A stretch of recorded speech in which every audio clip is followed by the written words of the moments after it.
adalah keyakinan kelas harus suatu nilai positif yang dapat memacu dan juga membuat kalian untuk bersemangat dalam kegiatan pembelajaran di kelas ini. Ya, oleh sebab itu Bapak di sini akan membuat suatu keyakinan kelas. Nah, keyakinan kelas di sini yang tadi sudah bernilai positif, harapannya kalian dapat meyakini dan juga dapat dijalankan dengan baik seperti itu. Ya, jadi di sini nilainya nilai positif. Jadi tidak boleh nilai negatif. Maksudnya gimana dalam arti keyakinan kelas bisa dalam belajar kita tidak boleh nyontek. Nah, dalam belajar nggak boleh nyontek itu masih bernilai negatif. Bisa kita ubah jadinya adalah belajar dengan jujur. Ada lagi mungkin bisa memberikan contoh sebelum Bapak memberikan keyakinan kelas. Jadi nanti kita di sini kalian Bapak berikan post-it di sini satu buah kertas ini, nanti kalian boleh mengungkapkan satu buah keyakinan kelas dari masing-masing siswa. Ya, harapannya nanti kita akan tempelkan di depan. Nantinya kita akan pilih mana kesepakatan atau nilai-nilai keyakinan yang mau kita terapkan di kelas ini. Tidak hanya untuk kalian saja, itu nanti bertimbal baik antara siswa dengan siswa atau enggak siswa dengan guru. Jadi keyakinan ini dapat kita gunakan selama kegiatan pembelajaran. Sampai di sini ada yang mau ditanya tentang keyakinan kelas? Tidak ada. Kalau tidak ada, berarti Bapak akan memberikan pop-it ini untuk kalian tulis satu buah kata atau kalimat yang menurut kalian sebagai keyakinan kelas. Baik, terima kasih.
Keyakinan kelas artinya nanti kalau sudah ada ini, nanti kalian harus diyakini dalam hati dan juga nanti diterapkan dalam nilai-nilai kebajikan dan nilai-nilai kebaikan. Di sini ada 8, yaitu ada saling menghormati dan menyayangi, ketuk pintu dan beri salam sebelum masuk, ramah dan sopan peduli, mematuhi jadwal kelas dengan urutan yang sudah ditentukan, semangat belajar, mengembangkan keterampilan dan sosial, menjaga kebersihan kelas dan jadilah orang yang jujur. Masih ada yang mau dikurangi di sini? Cukup? Oke, cukup. Bisa diyakini bahwa sebagai keyakinan kelas hari ini? Bisa. Nantinya ini kalian terapkan dalam sehari-hari selama belajar di dalam kelas ini. Kalau sudah ada di sini, Bapak juga menyiapkan bukti bahwasanya kalian yang telah meyakini di sini untuk bertanda tangan, artinya kalian harus meyakini dan juga percaya bahwasanya ini dapat kalian jalankan. Nah, konsekuensinya nanti ada, yaitu konsekuensinya lebih baik. Kalau tidak menghormati, berarti nanti dia harus kita ingatkan. Bisa? Oke.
Halo, nama saya Ulfa Jufran dari kelas 10-2. Assalamualaikum warahmatullahi wabarakatuh. Perkenalkan, nama saya Deo Kusuma dari kelas 10-2. Assalamualaikum warahmatullahi wabarakatuh. Halo guys, perkenalkan nama saya Nadia dari kelas 10-2, sekolah di SMA Negeri 1 Cirenang. Assalamualaikum warahmatullahi wabarakatuh. Perkenalkan nama saya Andini Rahmawati, saya dari 10-2, SMA Negeri 1 Cirenang.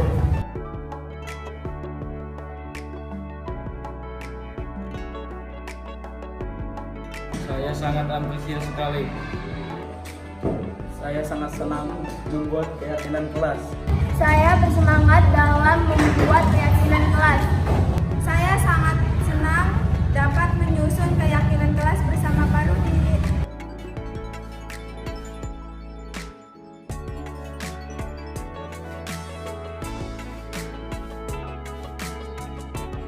Sangat penting untuk dilakukan. Sangat penting dilakukan. Sangat penting, sangat penting.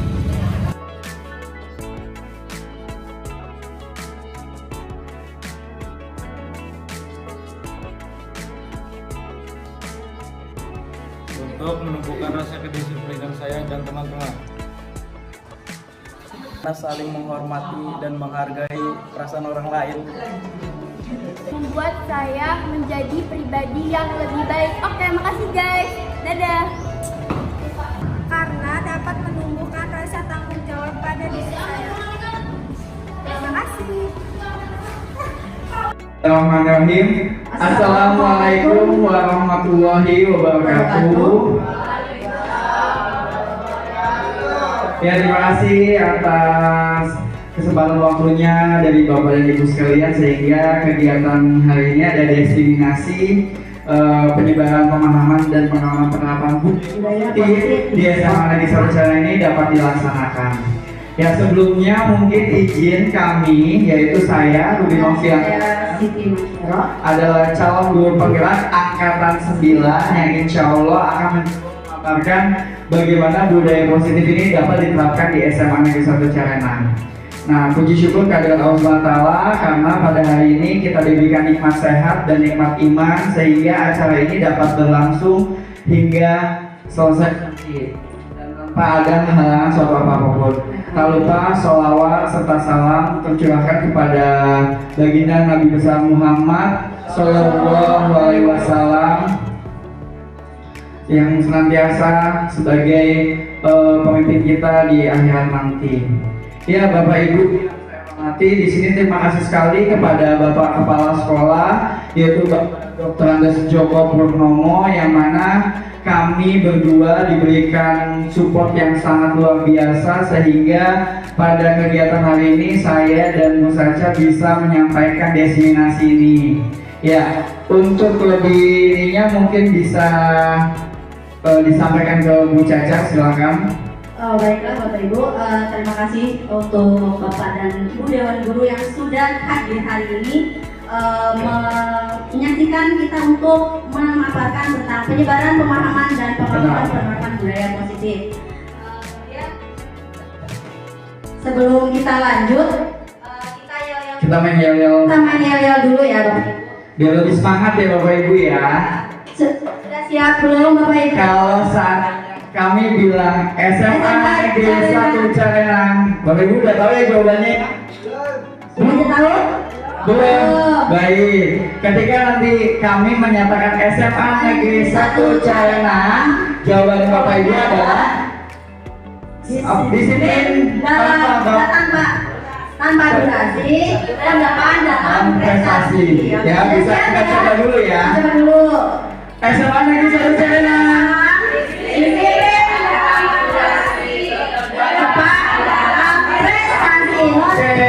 Terima kasih sekali. Belum kompak ya, oke. Berarti nanti kita tangannya begini ya, sambil setelah itu kita plus. Oke. SMA Negeri 1 Carenang.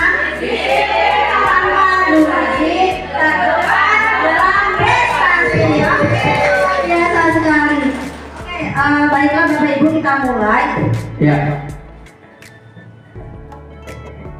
Maka Bu Caca kita sampaikan apa aja sih poin-poin dari budaya positif ini? Baik, di sini kita mulai konsep utama budaya positif. Yang pertama adalah perubahan paradigma belajar.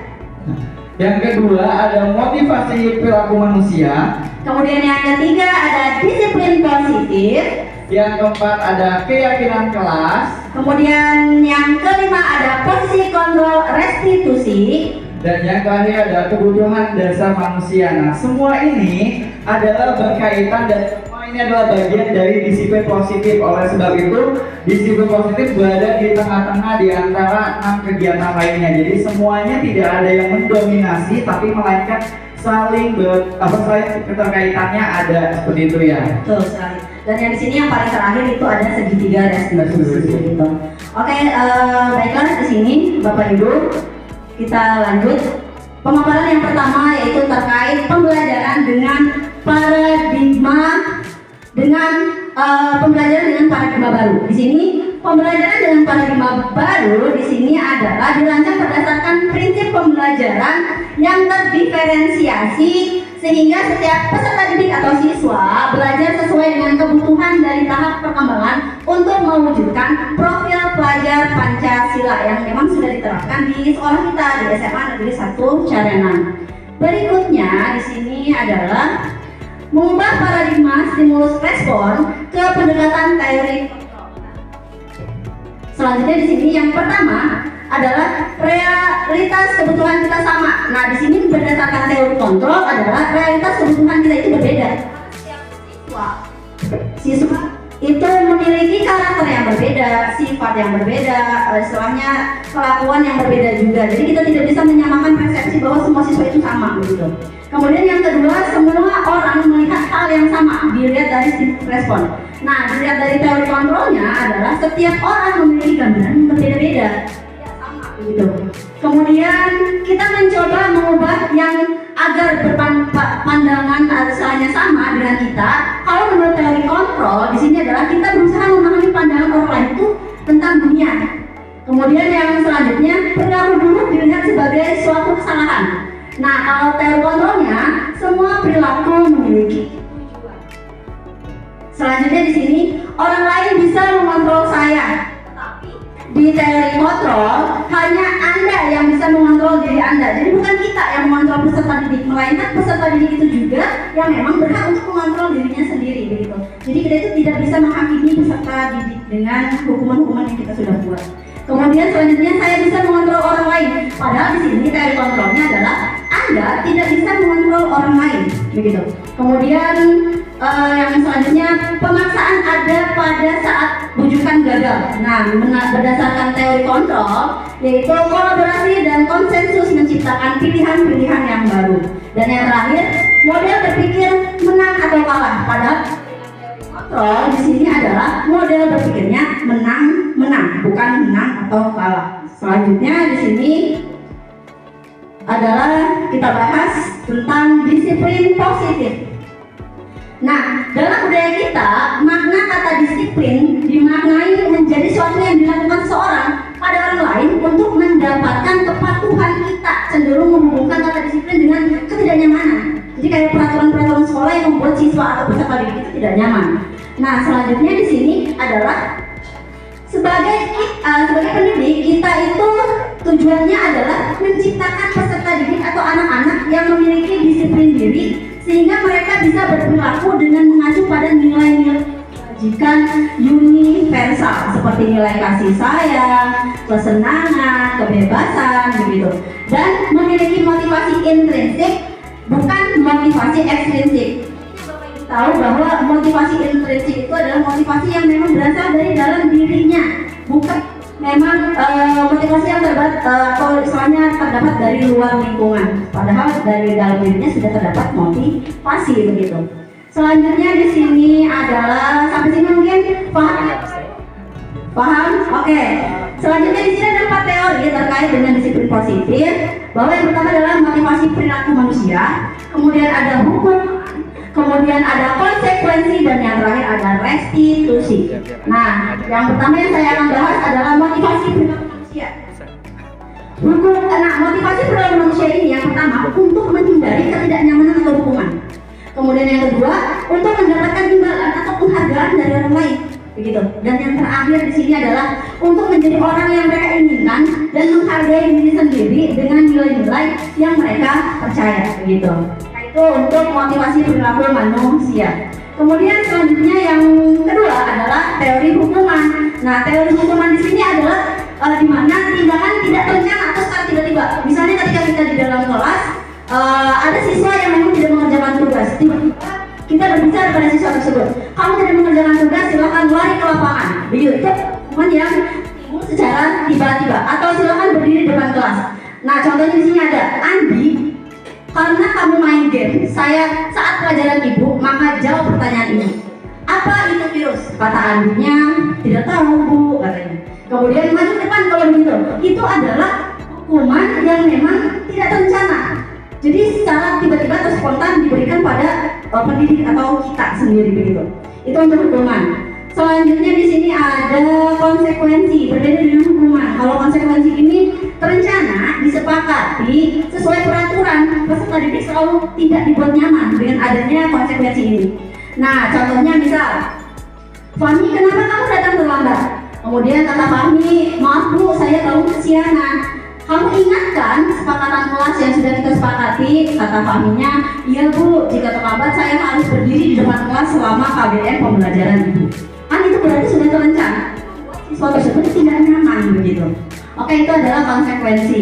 Selanjutnya di sini ada restitusi atau teori restitusi, proses menciptakan kondisi bagi murid atau peserta didik untuk memperbaiki kesalahan. Nah, ini akan disampaikan oleh rekan saya selanjutnya ya. Kemudian pemaparan dari saya sampai sini paham? Ada yang bingung Bapak Ibu? Cukup ya? Kita lanjut. Oke. Selanjutnya adalah keyakinan kelas. Nih, yang akan saya bahas. Nah, di sini keyakinan kelas. Mengapa sih keyakinan kelas? Kok bukan peraturan kelas atau istilahnya sesuai yang ada di sekolah atau peraturan sekolah?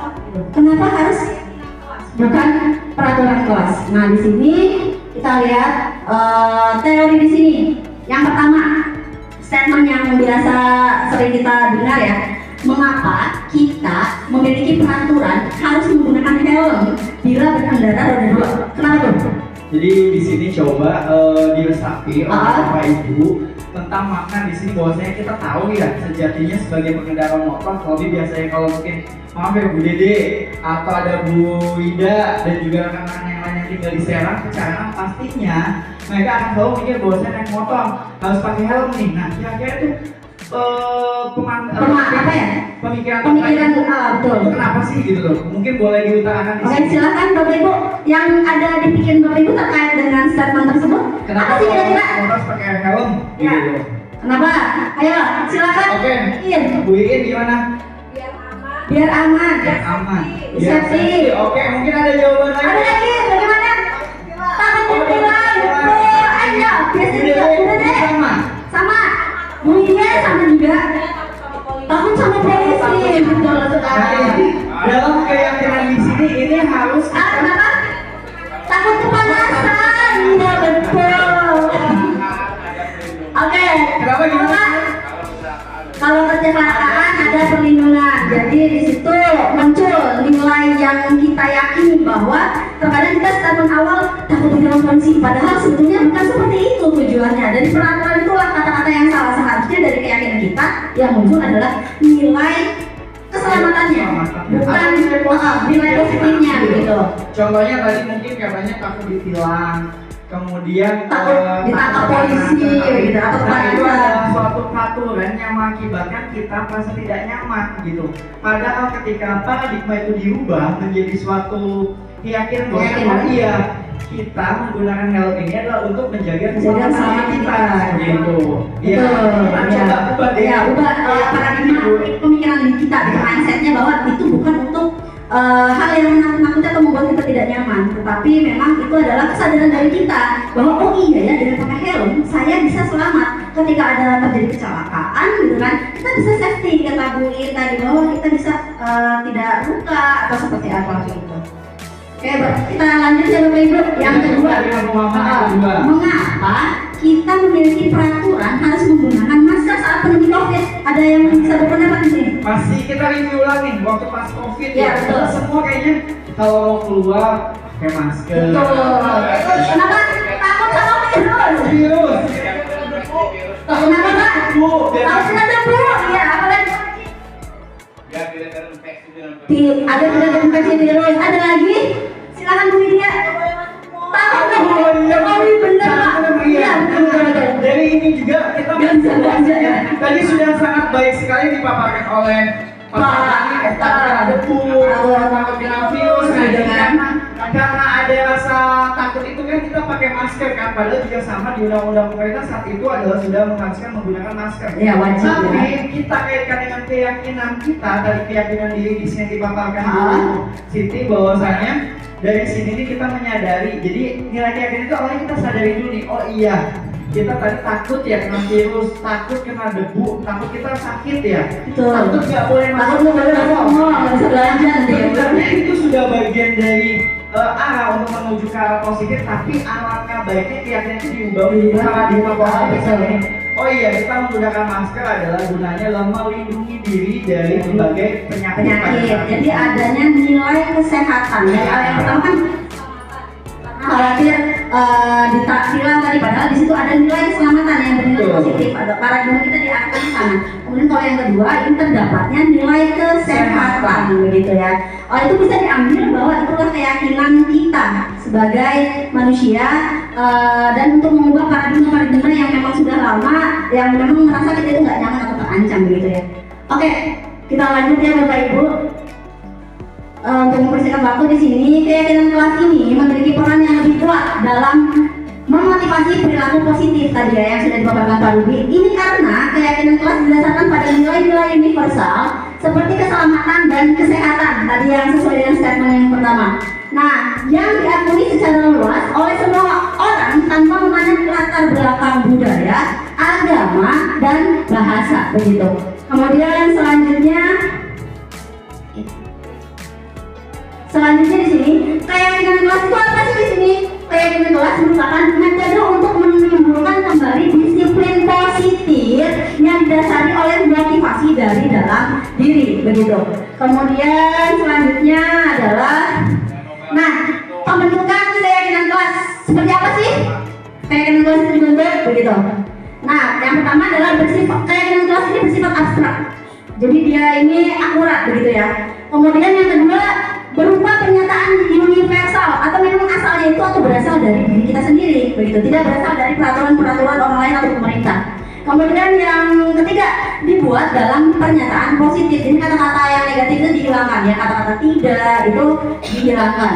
Kemudian yang kelima, sesuai kondisi kelas dan sekolah yang ada di sekolah kita di SMA Negeri 1 Carenang. Dan yang terakhir, pembentukan keyakinan kelas di sini adalah jelas semua warga sekolah harus terlibat pembuatan keyakinan kelas. Kemudian selanjutnya, prosedur keyakinan kelas ini bagaimana sih?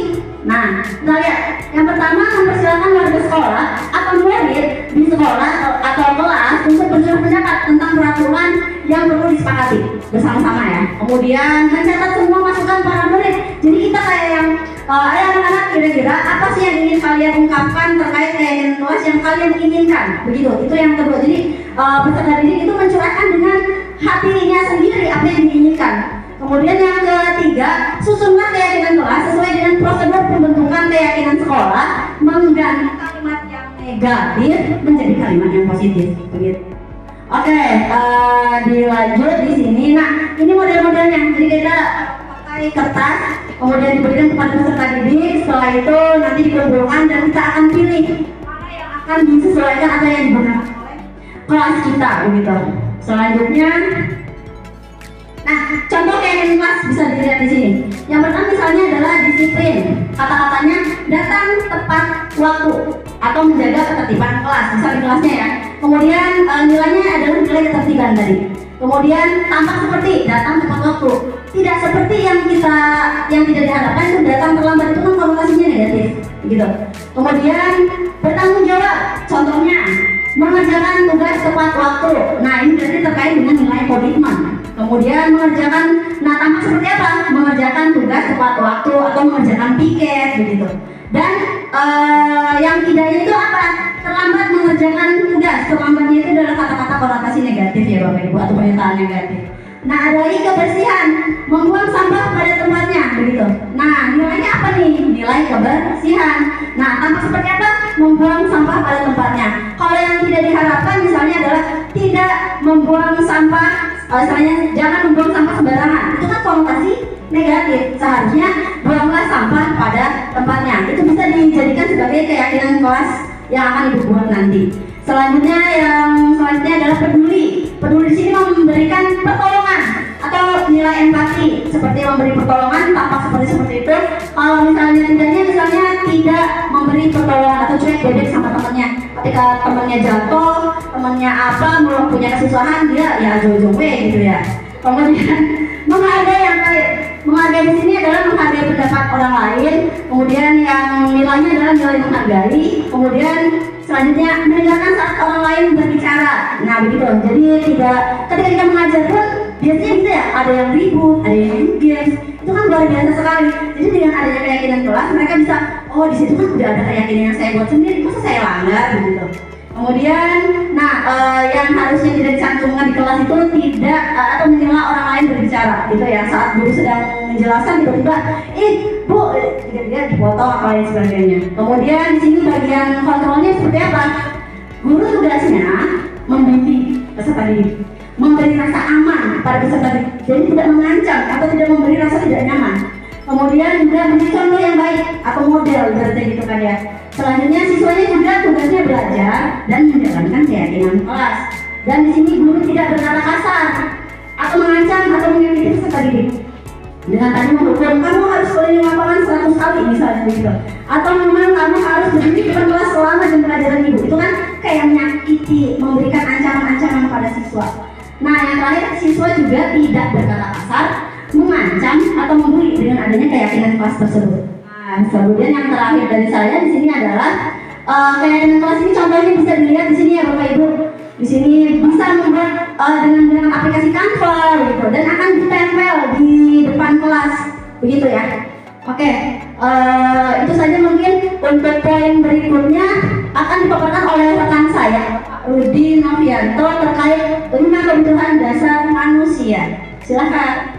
Baik, terima kasih. Apa yang tadi sudah dipaparkan tentang bagaimana paradigma perubahannya, kemudian ada disiplin positif, selanjutnya adalah dibuatnya keyakinan kelas, maka untuk itu semua tidak lepas dari kita kenali dulu baik diri kita dan juga peserta didik kita tentang ada di sini 5 kebutuhan dasar manusia. Jadi tidak hanya siswa saja, tapi guru juga harus mengetahui apa sih di sini. Nah, di sini ada 5 kebutuhan dasar manusia di sini sangat penting dipenuhi guna membuat adalah rasa hidup setiap manusia itu dapat hidup secara sehat dan juga yang pasti adalah bahagia.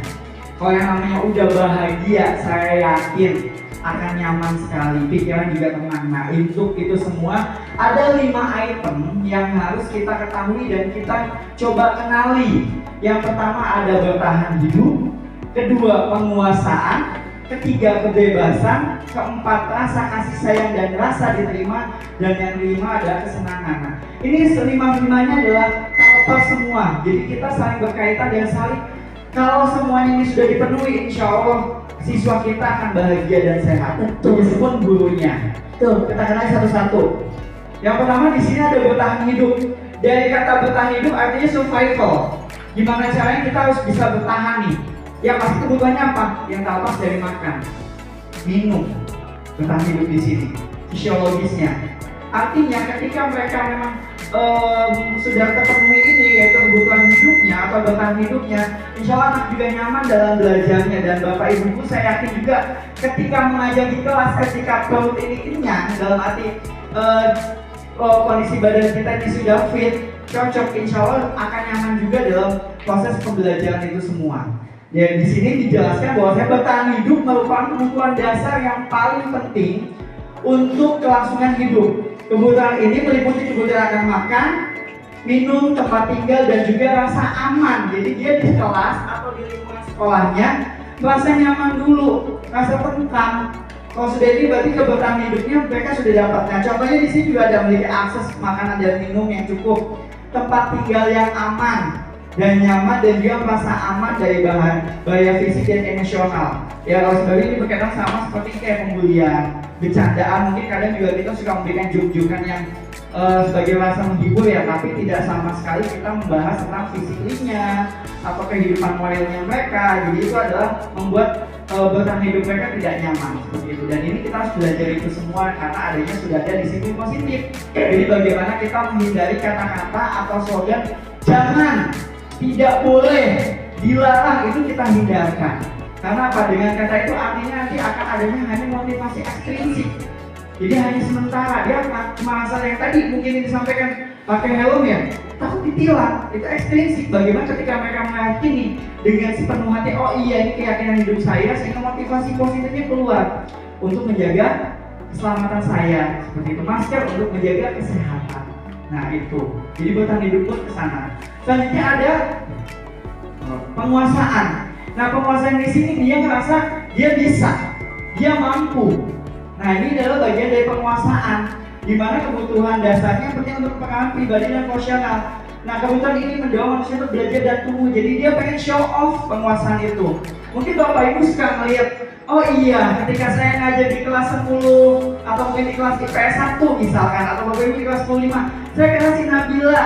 Nabila ini rajin banget, dia kalau siapa yang mau maju dia. Nah, ini artinya peserta didik itu dia lagi menunjukkan rasa penguasaan diri, ingin kelihatan mampu di atas teman-teman yang lain. Jadi dia adalah ngerasa ketika memang hal itu sudah ada, berarti tidak apa-apa, yang penting kita arahkan ke arah positif, jangan sampai dia offside. Artinya adalah kelebihan batas itu sendiri. Akhirnya timbul rasa sombong dan kita anak yang seperti itu biasanya sulit untuk diarahkan. Mereka merasa, oh saya udah keren nih, udah pintar nih, udah dipuji sama guru. Akhirnya mereka melampaui batas, dan itu yang tidak. Nah ini yang harus kita controllingnya tuh, sebagai guru, sebagai controllingnya.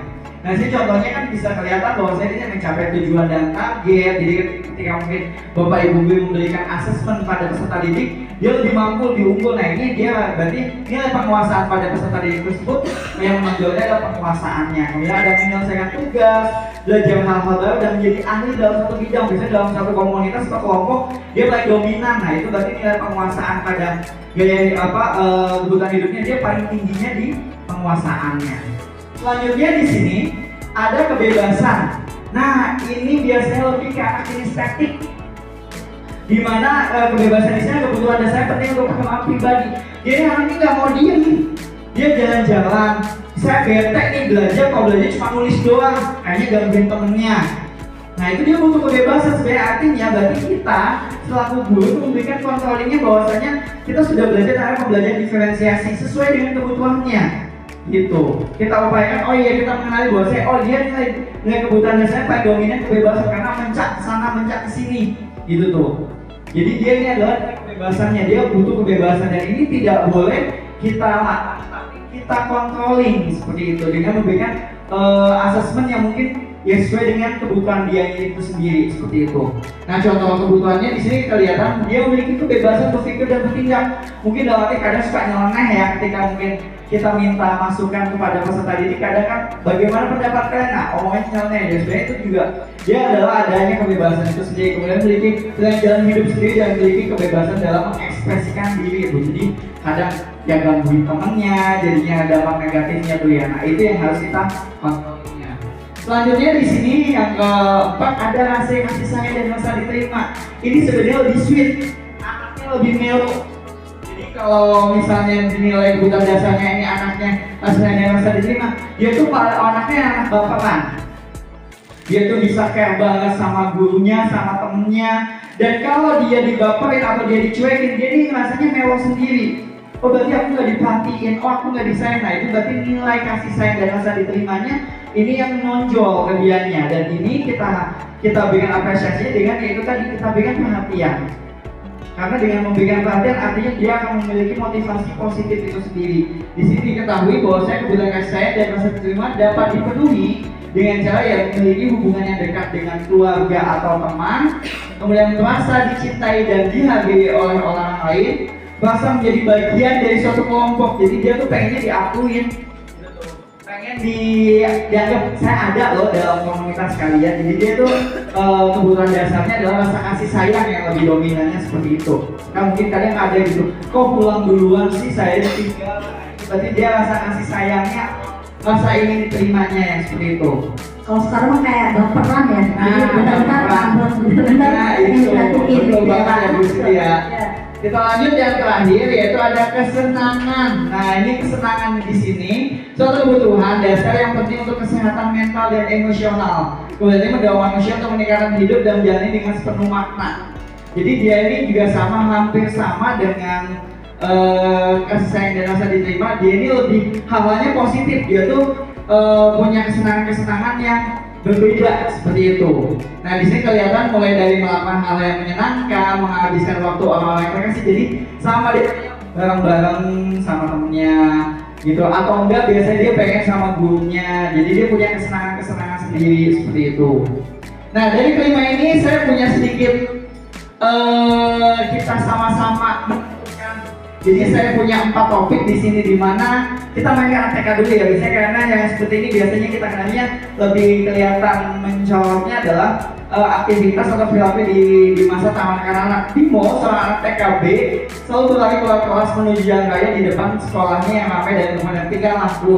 Tingkahnya membuat guru yaitu Bu Ani bingung dan seringkali lari mengejarnya. Ada beberapa kemungkinan jawaban yang diberikan Bimo. Nah, identifikasi kebutuhannya ini dipenuhi Bimo jika respon Bimo seperti itu sebelah kiri. Nah, di sini ada. Jadi contohnya itu juga sama. Kalau misalnya DC tadi atas, masuknya kemana nih? Ayo Bapak Ibu, kira-kira yang mana nih di antara kalau yang topik 1 dengan jawaban belum, yang di atas nih. Yang pertama, ya. Aku senang main kejar-kejaran dengan ibu guru.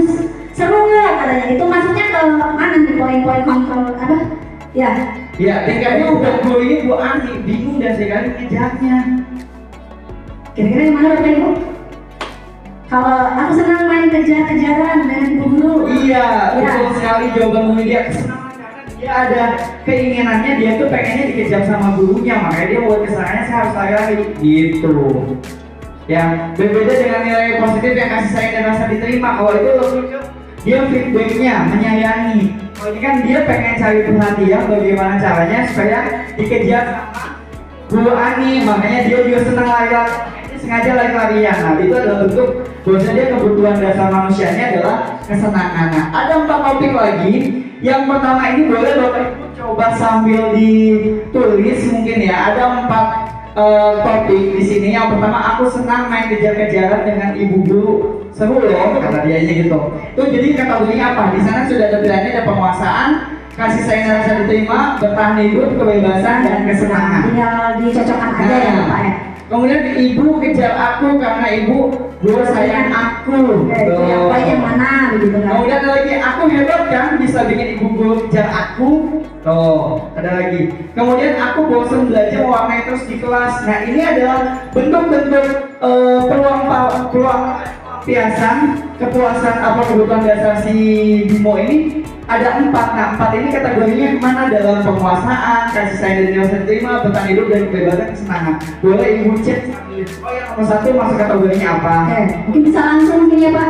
Ya. Kalau yang nomor 1 itu Apa? poin mana gitu kan? Ya. Kebutuhan dasarnya yang poin yang mana? Contohnya langsung ini. Oh iya, aku senang main kejar-kejaran dan ibu guru. Berarti ibu guru seru nih. Misalnya kata menurut Pak Tablan, kayaknya itu maksudnya bertahan hidup. Berarti terus bertahan hidup. Nanti kita sama-sama kita bahas. Iya. Seperti itu. Oke. Boleh yuk. Saya kasih waktu 5 menit ya.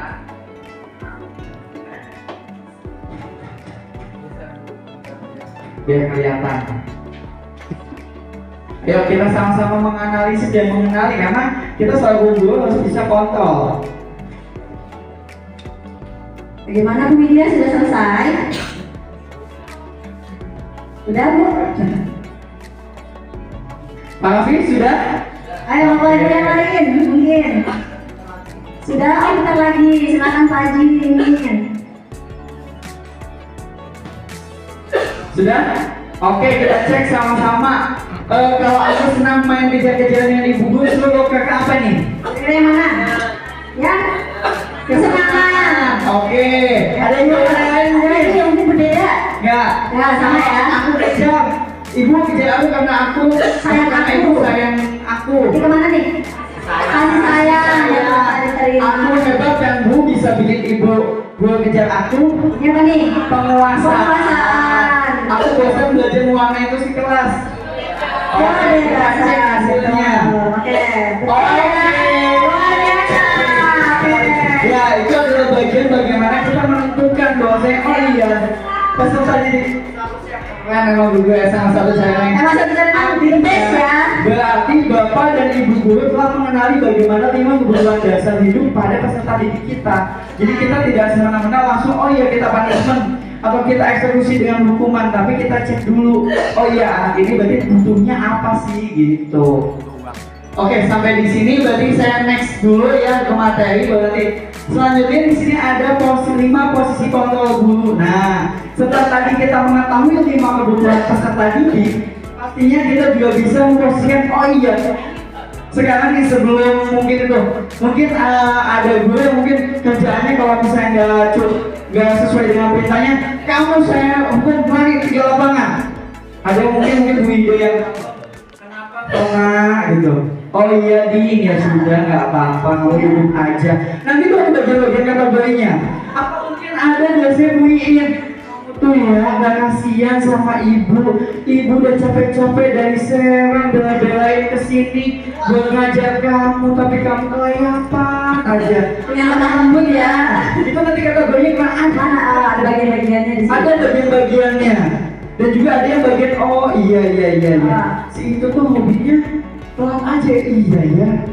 Nanti ada lagi, oh iya si itu tuh suka lewat sawah tuh polanya. Tuh dicatat. Nah nanti tuh ada kategori ibunya tuh masuk kategori apa. Dan ada juga nanti harapannya kita tuh mau diarahkan sebagai ibunya seperti apa. Nah di sini ada posisi kontrol dulu. Yang pertama ada penghukum, membuat rasa bersalah, pemantau, teman, dan manajer. Kita bahas satu-satu dari penghukumnya. Penghukum itu yang biasanya tadi ya saya mungkin suka ngecek bahwasanya iki bocah iki gablok banget ya, langsung aja sana lari lapangan atau berdiri di depan kelas. Nah itu kan biasanya penghukum. Oh ya. Nah dari penghukum di sini dia kategorinya posisi kontrolnya yang negatif. Satu sisi kita selalu benar akan ditakuti. Wih anak paru diku, wih segala masuk karena suka kalau misalnya baru mulai misalkan seperti itu ya. Nah ini tapi bentuknya adalah motivasi ekstrinsik. Dia hanya sementara, dan kita selaku guru itu sudah masuk kategori controlling negatif. Artinya kita tidak semata-mata menggugah atau mengajak untuk memotivasi secara intrinsik dari kesadaran mereka sendiri. Seperti itu. Ada kategori yang kedua. Kategori yang kedua bisa membuat rasa bersalah yang tadi saya contohkan ke Bu In. Kamu tuh ya ibu bela-belain hujan badai. Sampai istilahnya gimana? Gak taunya kamu tidur. Gak kasihan tuh ya sama ibu. Nah itu membuat rasa kita mengajak peserta didik kita untuk menggugah bahwa oh iya, walaupun memang kita sadarkan, tapi ini bagian dari posisi kontrol negatif. Karena secara tidak langsung kita menyalahkan anak, menyalahkan peserta didik kita, gitu. Dan ini bagian dari kategori adalah kontrol negatif seperti itu.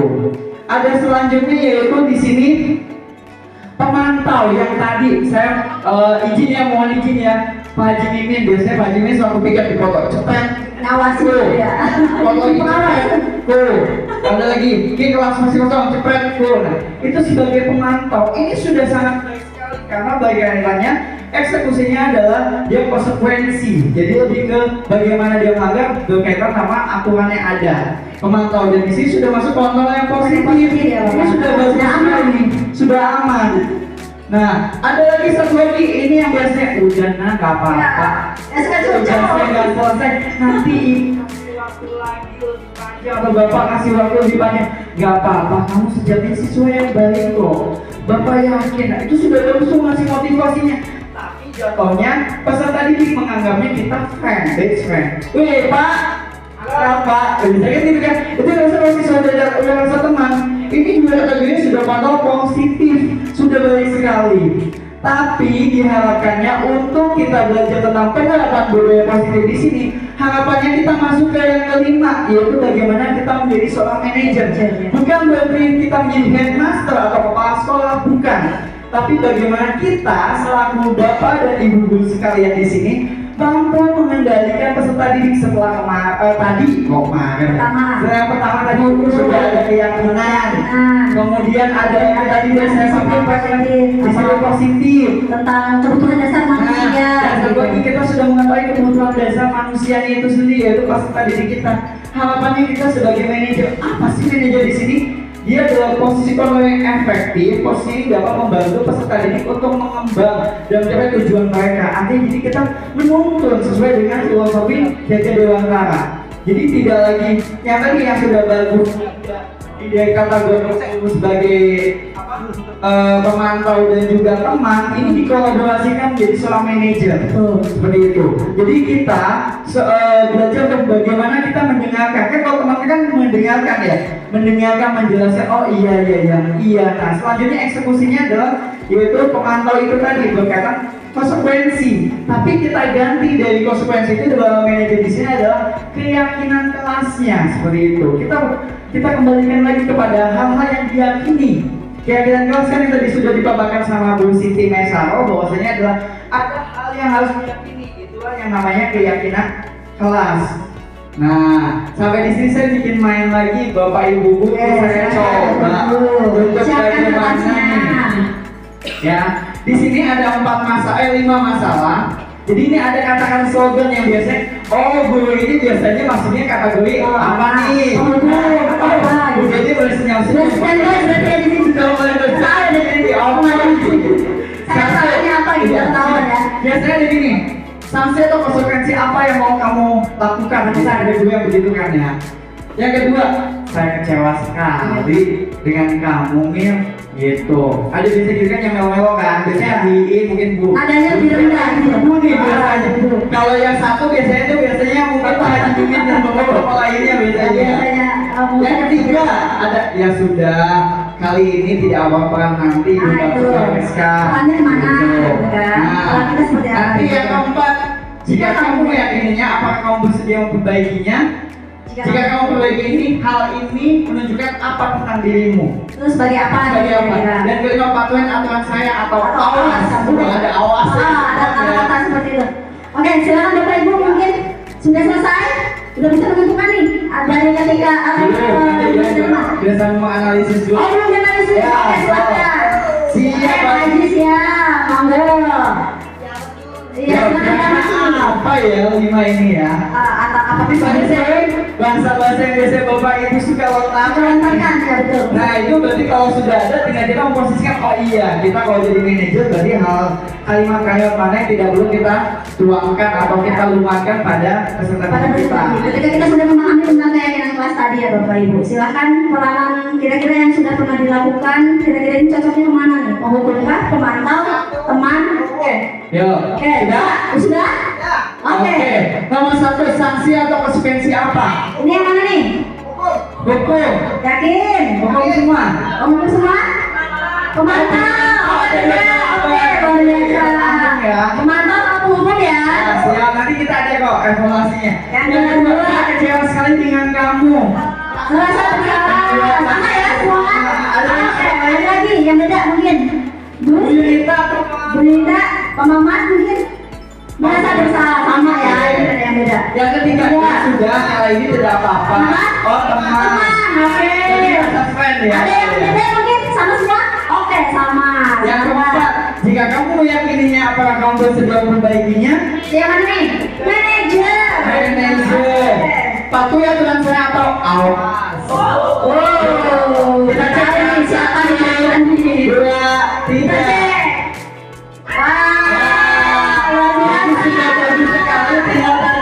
Merah ya. Ada satu sisi terkadang sanksi atau konsekuensi apa itu antara pemantau dan juga penghukuman itu terkadang dengan tipis ya. Betul. Ya. Bedanya kalau pemantau itu menyampaikan konsekuensi apa yang harus kamu lakukan Kak, karena kamu salah.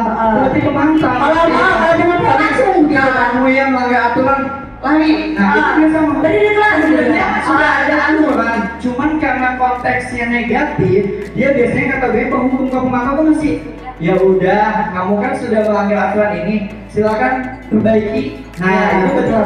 Dia sebagai pemantau karena ada konsekuensi, artinya konsekuensi ini nilai positif yang sudah timbul seperti itu. Kalau misalnya penghukum dia udah langsung main hajar aja, ada aturannya gini, misalnya terlambat harusnya lapor ya. Dia lari. Nah itu sebenarnya kan sama Itu kayak penghukum itu dagatan, spontanitas yang kayak gimana nih? Gel-gel bahasa gemes ya, karena tidak main itu ya. Guru itu terkadang juga emosinya juga tergantung mood ya kita ketika memang sudah balik dari rumah di sini. Kadang jadi moodnya berbeda ketika memang menghadapi peserta didik kita yang sangat luar biasa beragam. terkadang mungkin dari rumah dibawa ke sekolah, tiba-tiba menghukum peserta didik. Nah itu maksudnya ke dalam hukuman tanpa ada rencana, tanpa ada persiapan, tiba-tiba dan kesel gitu kan ya. Aturan nggak kesel, udah kamu silakan lari gitu. Jadi kayak itu, jadi konsekuensi ada pemantau dengan penghukum tadi emang beda tipis, tapi kalau penghukum lebih ke Nilai positif. tiba-tiba gitu ya. Kalau penghukum Penghukum betul. Silahkan lanjutnya. Oke, nah yang terakhir di sini ketika kita sudah memahami, oh iya, kita tahu 5 posisi kontrol guru yang paling baiknya adalah harapannya semua bapak ibu yang ada di sini setelah memahami, oh iya, tadi saya tahu bersalah tuh begini, ketika saya sebagai untung begini, ketika istilahnya jadi teman begini. Nah, bagaimana hal-hal yang sudah kita baik dan hal-hal yang belum pernah kita lakukan kita perbaiki kembali, kita kontrol. Jadi memang manajer saya adalah kontrol positif ya. Kalau misalnya tadi ada motivasinya, nilai positifnya, kalau ini lebih kontrol. Artinya kontrol positif di sini adalah harapannya bapak ibu tuh bisa mengendalikan ini. Karena di sini dalam penyelesaian tidak serta-merta bapak ibu langsung menyelesaikannya, tapi ada tahapannya. Bagaimana kan tahapannya? Kita masuk ke dalam tahapan namanya segitiga restitusi. Apa sih segitiga restitusi di sini? Ini adalah suatu pendekatan bagaimana kita selaku guru menyelesaikan suatu tindakan atau permasalahan yang dihadapi peserta didik kita. Tidak hanya sebatas melanggar di aturan sekolah, tapi juga mungkin ketika kita menghadapi masalah di dalam kelas. Contohnya kayak tadi kita lagi anak ngajar ada yang kesulitan atau seperti apa, itu dapat kita lakukan dengan menggunakan konsep penerapan segitiga restitusi, di mana yang pertama ada tahapan yang pertama yaitu bapak ibu harus bisa menstabilkan identitas, baik identitas guru dan juga identitas peserta didik kita, seperti itu. Yang keduanya kita melakukan validasi tindakan yang salah. Nah, hal-hal yang negatif itu kita coba cerna menjadi suatu kesadaran, atau validasi salah itu menjadi suatu kesadaran diri. seperti itu. Dan yang terakhir adalah menanyakan keyakinan. Ini tadi keyakinan berbeda dengan peraturan. Keyakinan itu diambil dari peraturan yang sudah dibuat di sekolah. Tidak kita buat lagi menjadi suatu keyakinan, tidak, tapi membuat menjadi suatu penanaman diri, suatu keyakinan, suatu keyakinan berarti sesuatu yang kita percayai. Artinya dia tidak perlu lagi harus butuh aturan atau motivasi ekstrinsik, tapi dia jatuh dari dalam dirinya. Oh ya, menghormati. Kenapa sih kita harus menghormati? Ya karena kalau kita dari menghormati, orang lain juga jadi komunikasinya baik, seperti itu. Kenapa sih keyakinan di sini menjaga kebersihan? Coba kalau kita buang sampah sembarangan, kita menjadi perilaku yang buruk. Orang lain pun akan menghargai, enggak. Karena kita kategorinya orang yang kurang baik, seperti itu. Dan di sini ada konsepnya. Bagaimana sih konsepnya di sini? Dari menstabilkan identitas, di sini berdasarkan prinsip membuat kesalahan adalah bagian dari proses pembelajaran. Jadi kita nggak bisa menangis peserta didik kita bahwasanya kamu salah, jadi langsung lari, atau kamu salah, kamu nih yang ribut aja di kelas, keluar, atau silakan nggak usah ikut pelajaran saya, berdiri aja di depan. Nah itu adalah kita tidak melakukan bahwasanya itu bagian kesalahan mereka, itu sebagian dari pembelajaran. Jadi kita maklumin itu adalah bagian dari menstabilkan identitas. Bagaimana menggeser identitas peserta didik dari identitas gagal menjadi identitas sukses. Yang tadi dia ribut, nah kita tidak langsung diusahakan tidak langsung kita emosi, kita stabilkan dulu dengan cara mungkin satu, biasanya ya kita sudah biasanya ada fisioterapi psikologis, kita tenangkan dengan menarik nafas. Dengan kita menarik nafas, kita sedikit rileks, baru kita tanyakan ke peserta didik kita, Wida, kenapa sih kamu ngobrol aja? Anak kan jadi, oh iya dia gagal, jadi oh iya dia ngerasa diperhatikan. Yang tadi bisa jadi dia ada kebutuhan dasar manusia yang tidak terpenuhi, pengen curhat rasa dikasih, dengan diberikan perhatian bisa jadi oh iya bu. Bisa kita ketahui bahwasanya dari identitas gagal menjadi identitas sukses. Jangan mengkritik peserta didik memiliki identitas gagal, jadi nggak ada gagal atau yang buruk, itu tidak ada. Karena pasti sejatinya peserta didik kita adalah beragam. Makanya itu kita juga sudah belajar dalam kurikulum Merdeka ada yang namanya pembelajaran diferensiasi. Artinya jadi kita mengenali keberagaman karakter peserta didik kita itu sendiri. Masuk ke kegiatan yang kedua, yaitu validasi tindakan yang salah. Kita mastiin dulu. Jadi bahasanya di sini adalah tindakannya kita mencoba menjadi audien yang baik buat peserta didik kita. Contohnya, kamu kenapa sih tadi ngobrol aja?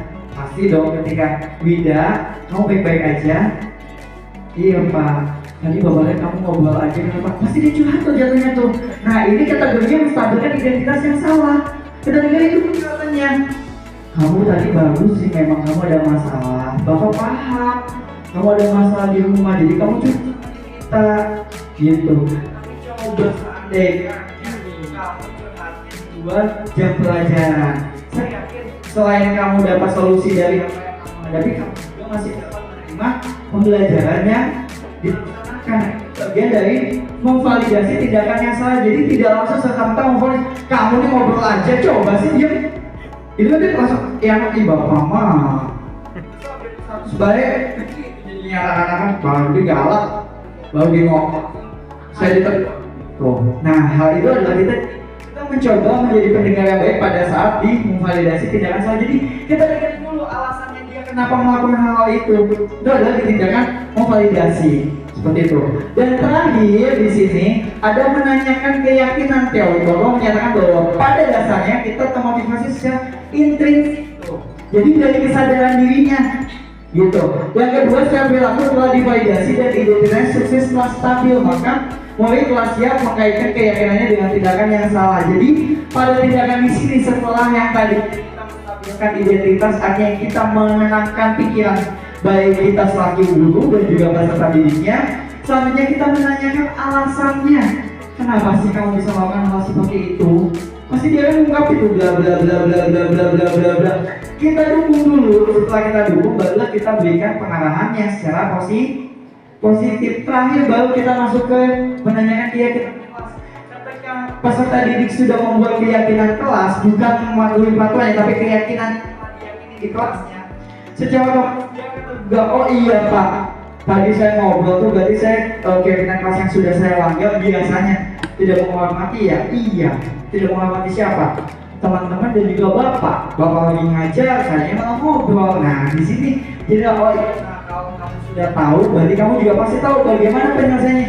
Ya Pak, besok-besok kalau saya mau curcol lagi sama Yunita nanti aja deh Pak, di jam setelah jam KBM, atau mungkin saya nanti ngobrol santainya di rumah Yunita, papanya belum nggak ada. Nah, itu adalah bagian dari kita menanyakan lagi.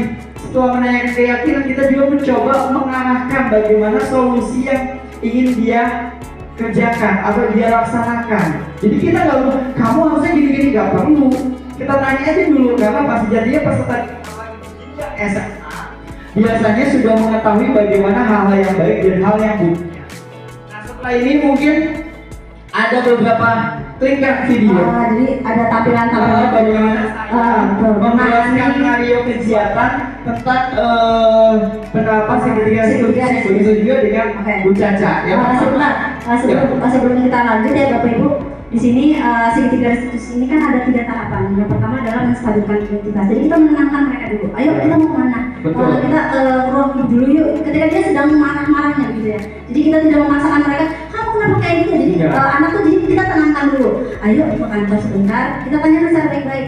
Kamu kenapa tadi? Dan itu setelah dia cerita segala keluh kesah yang sudah mereka rasakan ketika di kelas karena memang dia cuekin atau disini sama temennya gitu. Ketika tahap yang kedua, kita itu memvalidasi tindakan yang salah. Jadi kayak kamu betul loh, kamu juga pernah loh kayak kamu melakukan hal yang seperti itu.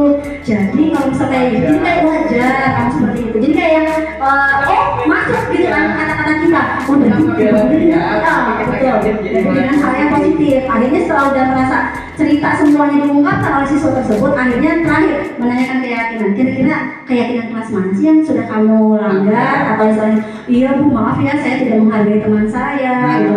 Nah coba siap nggak untuk istilahnya memperbaiki semuanya? Oh siap Bu, kalau bisa begitu saya tidak akan mengulangi lagi. Kalau ada apa-apa saya akan langsung curhatkan atau diskusikan dengan guru dan lain sebagainya. Jadi udah clear gitu permasalahan, jadi selesai gitu ya, jadi enak gitu ke depan. Dan satu lagi, ini nggak bisa dipotong-potong. Betul.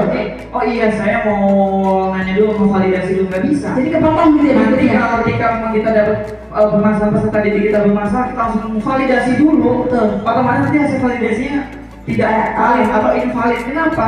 Karena dia tidak menstabilkan identitasnya atau dia menyampaikan atau memaparkan yang satu bisa jadi tertekan. Kamu kenapa tadi gini-gini? Dia bang gini-gini.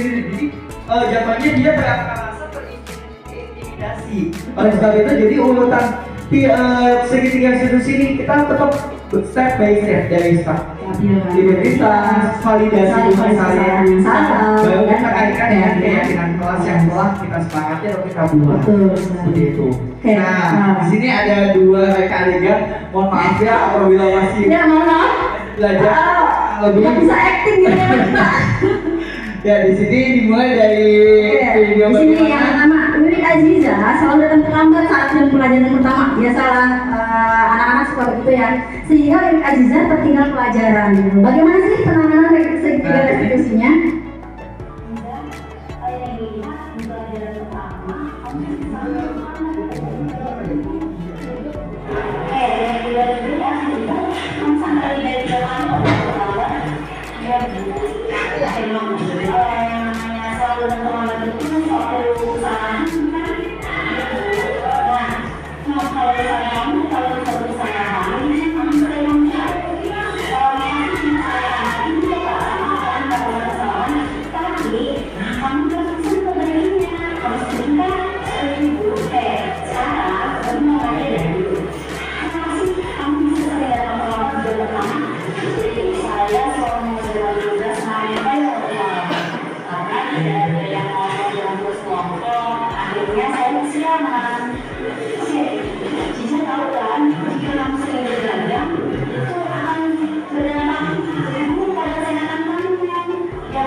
Ibu guru yang telah mengajak saya berdiskusi mencari solusi atas permasalahan yang telah saya lakukan.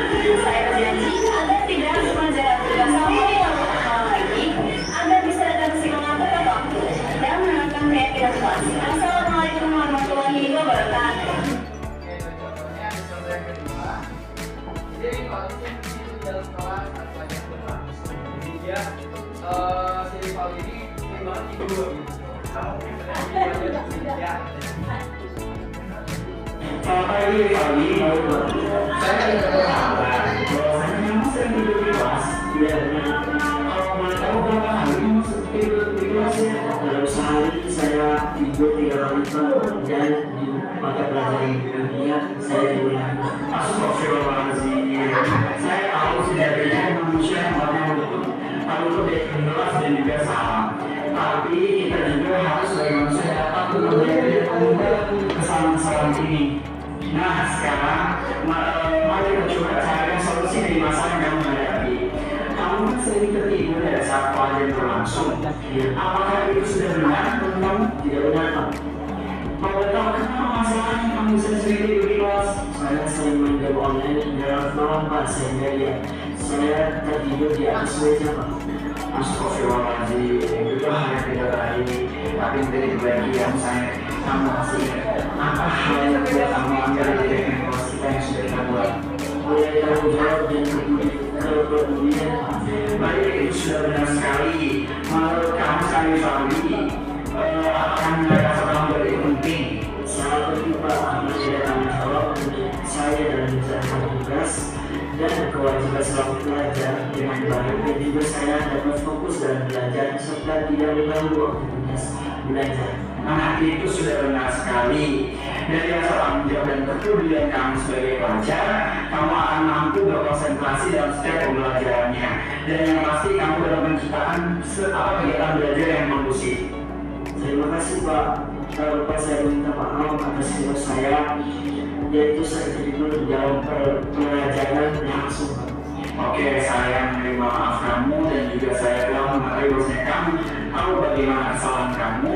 Tinggal bagaimana sekarang langkah ke depannya agar kamu tidak lagi mengulangi kesalahan yang sama. Saya akan istirahat di awal dan jaga kesehatan. Semoga dengan usaha ini saya tidak merasa ngantuk saat pelajaran langsung. Alhamdulillah, akhirnya kamu telah menemukan solusi deh. Apa yang kamu ada sekarang ya? Tinggal bagaimana nanti Bapak akan mencoba ngobrol dengan orang tua kamu dan berkolaborasi bagaimana mengontrol waktu istirahat kamu, sehingga ketika nanti dalam pembelajaran lagi kamu tidak lagi merasa ngantuk dan bisa fokus belajar. Oke, kalau sudah seperti ini kamu bisa naik kelas ya. Oke. Assalamualaikum warahmatullahi wabarakatuh. Perkenalkan, nama saya Rivaldi Arianto, kelas 2. Terima kasih Pak telah berkenan berdiskusi dengan saya. Kemudiannya saya dalam menjalankan tanggung jawab saya sebagai pelajar, saya tidak akan lagi bergadang agar saya tidak mengantuk saat pelajaran berlangsung. Cukup sekian. Wassalamualaikum warahmatullahi wabarakatuh. Bapak Ibu, jadi memang ada tahapannya dalam menyelesaikan suatu masalah, yaitu menggunakannya adalah segitiga institusi seperti itu. Oke, sebelum kita tutup, mungkin ada dari Bapak Ibu yang ingin bertanya. Boleh. Silakan. Oh ya, Bu Dede, silakan Bu Dede. Oh ya.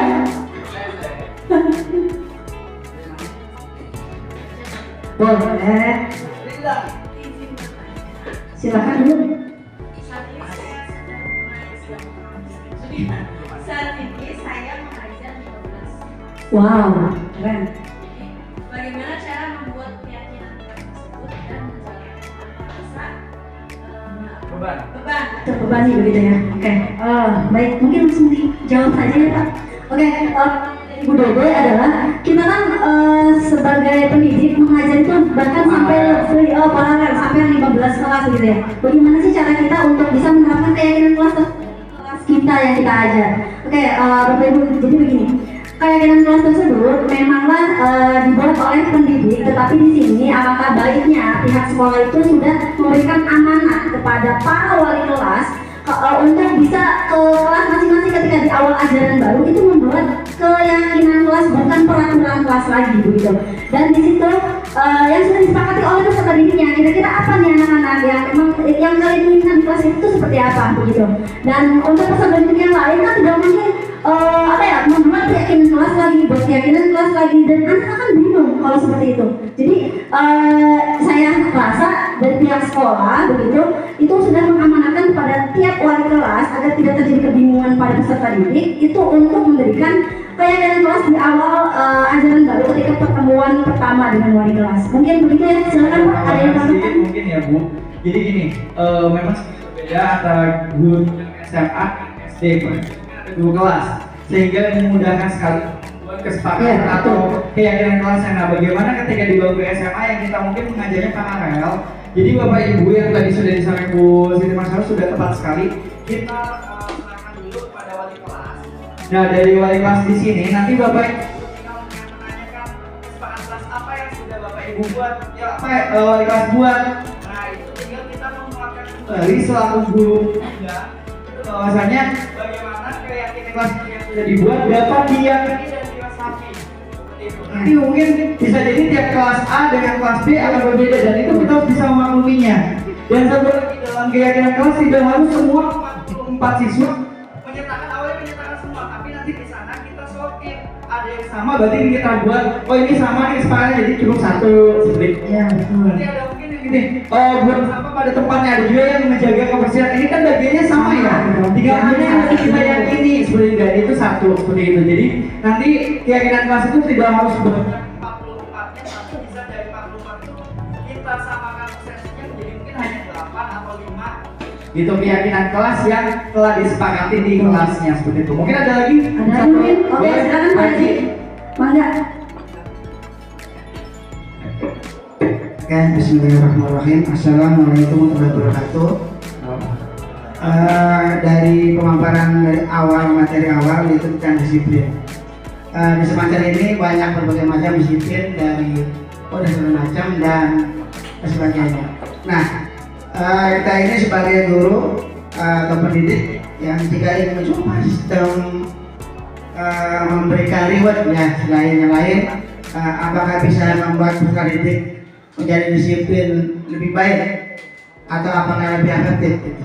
Terima kasih. Wassalamualaikum warahmatullahi wabarakatuh. Izin dibantu jawab dulu ya. Baik, terima kasih sekali Pak Haji. Memang sejatinya yang tadi kita mengetahui ada 5 kebutuhan dasar manusia, bahwasanya ada yang penguasaan ya, bahwasanya dia ingin diapresiasikan. Ini boleh sekali, boleh-boleh saja, akan tetapi bukan serta-merta sebagai menjadi suatu motivasi intrinsik, karena sejatinya kalau reward itu hanya sementara, artinya mereka hanya berkompetisi karena adanya imbalan. Sehingga di sini tidak sesuai dengan namanya budaya positif kita, sehingga alangkah baiknya kita mungkin hanya sebatas memberikan apresiasi sebatas oke nak, apa yang kamu kerjakan sudah baik, silahkan dilanjutkan gitu. Oh iya kamu bagus sekali gitu, ini adalah hal yang baik untuk kalian, silahkan. Nah seperti itu adalah bagian-bagian apresiasi yang tidak perlu memberikan apresiasi berlebihan, contohnya memberikan hadiah, karena mungkin saya juga pernah mengalami itu, tapi setelah ada yang pembelajaran ini kita mencoba meminimalisir dengan adanya pengurangan kegiatan-kegiatan mengapresiasi peserta didik. Karena apa? Karena itu hanya sebatas motivasi ekstrinsik, jadi hanya dari luar karena adanya dorongan saja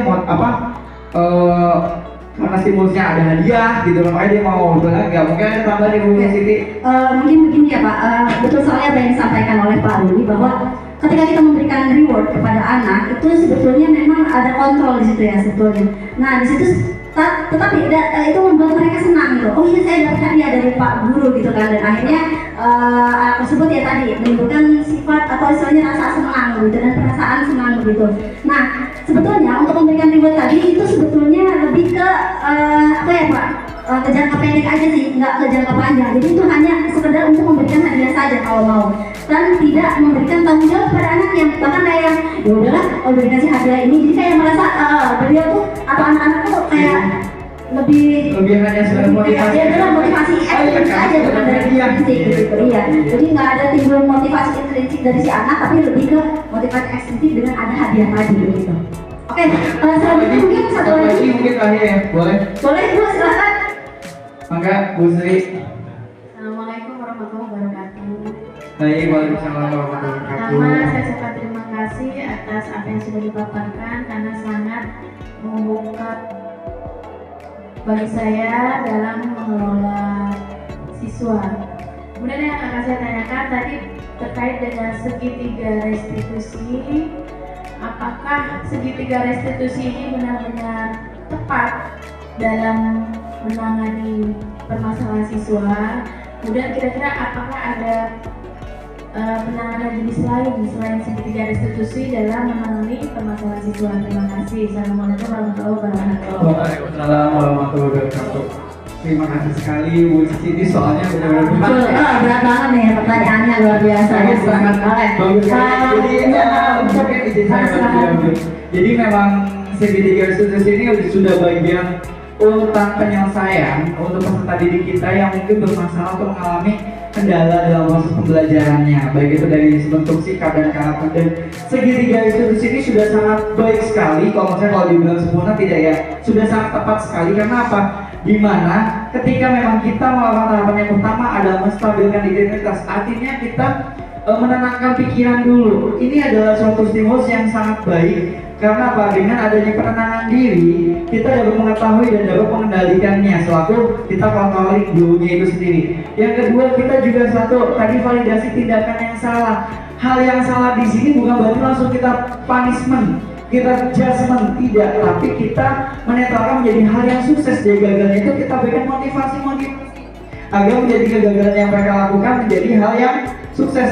Selanjutnya kita kaitkan pada keyakinan kelas, di mana keyakinan kelas di sini, jadi kita mengembalikan lagi kepada keyakinan-keyakinan yang mereka sudah yakini, sehingga mengharapkannya di sini adalah timbulnya motivasi intrinsik, di mana terjadi karena adanya dorongan pada diri sendiri, bukan karena dorongan dari guru atau teman, tapi dia adanya perubahan positif dari kemauan diri sendiri. Mungkin seperti ada tambahan mungkin dari Ibu Siti. Jadi betul sekali ya Bu ya. Jadi dengan tahapan-tahapan tersebut, jadi peserta didik akan berpikir bahwa guru atau pendidik saya ini tidak langsung menghakimi saya dan saya melakukan perbuatan salah. Karena memang kita tahu ya, anak dunia zaman sekarang atau bisa disebut dengan generasi Z itu ya tidak bisa diperlakukan dengan kasar atau istilahnya dengan hukuman yang seperti itu. Bahkan ketika kita beri hukuman malah mereka lebih dan mengungkapkan lagi, lebih ekstrim lagi. Bahkan kita tahu kondisi sekolahan atau dunia pendidikan sekarang seperti apa.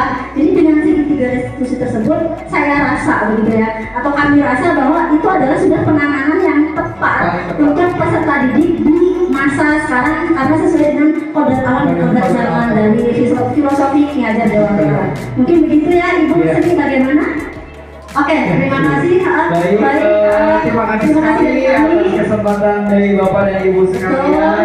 Sejatinya kita sudah sama-sama belajar. Kebetulan kami hanya sebagai calon gubernur yang berkesempatan mungkin lebih dulu mempelajari materi ini, sehingga alhamdulillah kami yang telah kami pelajari dapat kami sebarkan dalam sebar kebaikan, yaitu berkait tentang budaya positif. Mungkin itu saja yang bisa kami sampaikan, kurang lebihnya mohon maaf.